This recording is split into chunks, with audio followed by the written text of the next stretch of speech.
আসসালামু আলাইকুম। এই যে হচ্ছে পেঁয়াজের চারা, বুঝছেন? তো এই যে এইভাবে নিয়ে ওই যে আগে একবার দেখাইছিলাম জমিতে লাগায়, যে আমার সাথে এই যে বড় ভাই আছে, ঠিক আছে? এই যে এটা হচ্ছে এইভাবে উঠায়, এইভাবে দেখান দি ভাই কিভাবে উঠায়। এই যে ভাইরা এইভাবে উঠায়, এই যে দেখছেন? দেখবেন ইটালি আইসা পড়েন। হ্যাঁ যাদের ইটালি আসে ইচ্ছা আছে, হ্যাঁ। প্রথম ইটালি আইসা পড়েন। ইটালি আইসা প্রথম আপনাদের ক্ষেত খামারে কাজ করতে হবে, ঠিক আছে? তারপরে হচ্ছে ভালো একটা অবস্থানে যাইতে হবে, তারপরে নাকি? ভালো একটা অবস্থানে যাইতে হবে।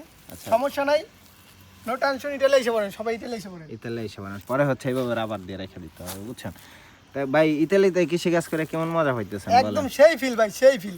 এই যে হচ্ছে যত- ছত্র ছায়ার নিচে। যতই কষ্ট হোক ভাই, ঠিক আছে, যখন দিন শেষে টাকাটা হাতে আসে, ও, ঠিক আছে, তখন তখনই এত ভালো লাগে। সুন্দর ফিল আসে, সেই কষ্টটা কষ্ট মনে হয় না। হ্যাঁ, সেটাই। কি আনছে না ভাই?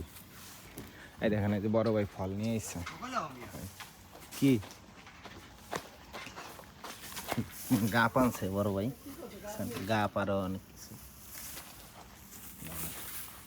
ডালিমের সাইজ তো অনেক বড় বড়।